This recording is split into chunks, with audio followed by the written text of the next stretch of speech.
Hi, my name is Melike, and today we're talking about media literacy and its role in today's digital world. In today's fast-moving digital world, media literacy plays a vital role in how we understand and trust information.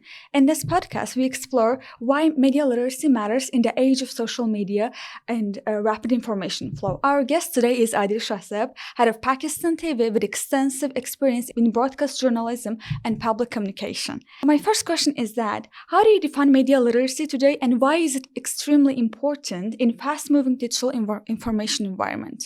First of all, thank you very much for having me on this very important podcast and talk about this very fundamental question that has been asked across the globe in the media landscape, especially this terminology, media literacy, why it is important. What does it mean? How do we deal with this lack of media literacy? So media literacy today is the ability to critically access, analyze, and disseminate that information, verify it, and then responsibly create information across digital platforms. Media literacy nowadays is as important as basic education for any human being, because we are bombarded by hundreds and thousands of posts across the social media. Almost every person nowadays uses social media.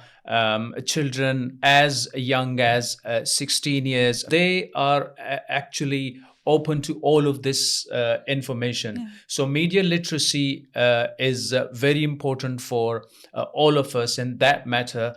And we as a media organization have a responsibility. We as a journalist has a responsibility to not only being media literate ourselves, but the information that we are spreading, we have to make sure two things: that these information are cross-checked against misinformation, against AI tools, against fabricated facts, distorted facts, but also make sure that our audience is literate enough to consume this information. Now, this process of cross-checking and verifying is what we call media literacy in today's world. And I would like to commend Azerbaijan Media Agency, one of the first ones who actually understands the importance of media literacy.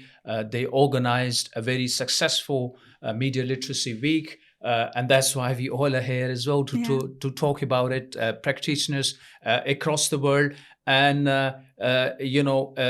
in the fast-growing economy of Azerbaijan, simultaneously they are realizing their responsibilities towards topics like this. So the role of media, Azerbaijan Media Agency, has become vital, especially in the Central Asia and new emerging global South. So it's becoming leader and pioneer in initiatives like this. My next question is that, what practical role can media organizations and public institutions play in helping audiences to better recognize, understand misleading or unreliable information? A very good question again, and it's linked to the answer I have given already, that we as a media organization, we do not only have the responsibility to create content, to create news, and then further disseminate that news, but we also have responsibility towards our audience, towards our society, to make sure that they are media literate.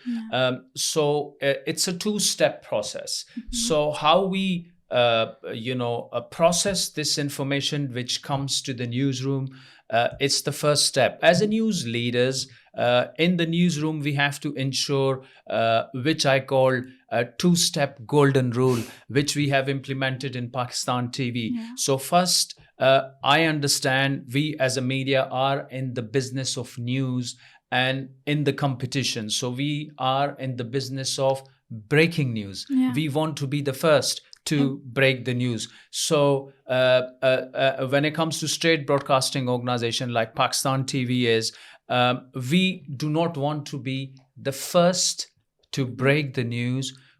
You can be last to break the news, but you want to be the most credible, more accurate, and more factual. So that's step number one.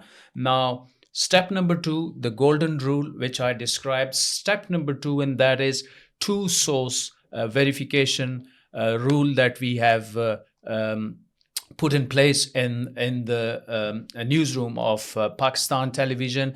And see this golden rule, that two-step rule, that takes us to the basics of journalism.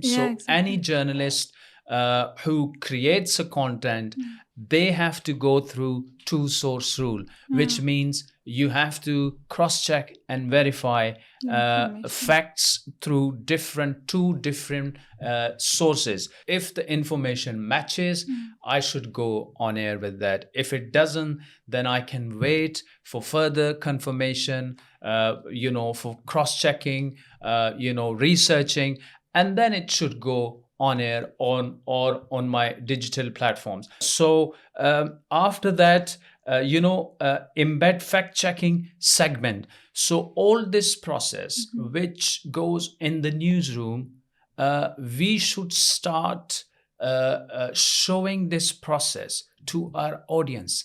How do we gather the news? How do we cross-check the news? How do we verify the news? And how does it go on air? So that's how they will become media literate. Thank you for that. So my next question is that how has social media changed the way people trust information, and how can media literacy help to that? Social media has actually flattened authority. A verified journalist and an anonymous influencer often appear side by side in the same feed. So social media cannot, differentiate between an experienced man and not experienced man. He might have 10 times more followers than an experienced journalist have. Similarly, social media cannot, differentiate between a fake news and an actual news. The social media actually cannot differentiate between facts and distorted facts. So social media has brought revolution in the field of media, across the world, especially in connectivity, and it spreads information faster than the bullet. Social media platforms should and have to come up with some sort of mechanism of what can go on their platforms. Yes, they have community guidelines already.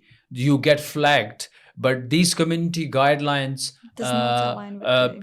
is not working for the problems that we are facing. So the responsibility lies not only with the media industry, but also with these, giant social media platforms. And last but not the least, the government, the state, and especially the Ministry of Information, or in Azerbaijan case, media agency of Azerbaijan, which is again doing an incredible job. I'm very impressed as a journalist the way Azerbaijan media agency has been working. So they have a role as well. We as in Pakistan, in Pakistan's Ministry of Information and Broadcasting, we have a fact-checking mechanism like the Pakistan TV. So on a state level, we can debunk the fake information. We can stop that fake information. We can come up with the factual information within few minutes. And that is very important for almost all the states. Exactly. So why is media literacy important for effective communication during crisis situations? Crisis management situation. Oh wow, that's one of my favorite topics. Is because in in Pakistan, and the channel we had is called Pakistan TV. So in Pakistan, we deal with crisis all the time, most of the time. In the past 6 months, India-Pakistan conflict was a crisis management. On that stage, Pakistan Ministry of Information and Broadcasting and the spokesperson of our military and the other institutions, they came together along with the media organization and came up with the facts.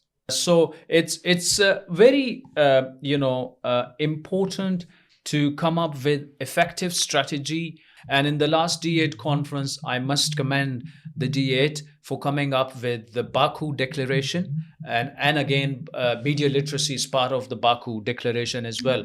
And the way Azerbaijan Media Agency is following Baku Declaration, it's also like the speed, the accuracy, like we are back in Baku discussing media literacy hardly 1 month after signing the Baku Declaration. And also Baku Media Excellence Center, which was the result of Baku Declaration, is obviously will be built very soon, and all of these problems not only in within D8 countries, but can be spread to Central Asia and global South, and emerging Azerbaijan can be the leader of this through Baku Excellence Center. So thank you for your great answers. I'm really happy for having this conversation with you. Well, I'm so happy for you have here.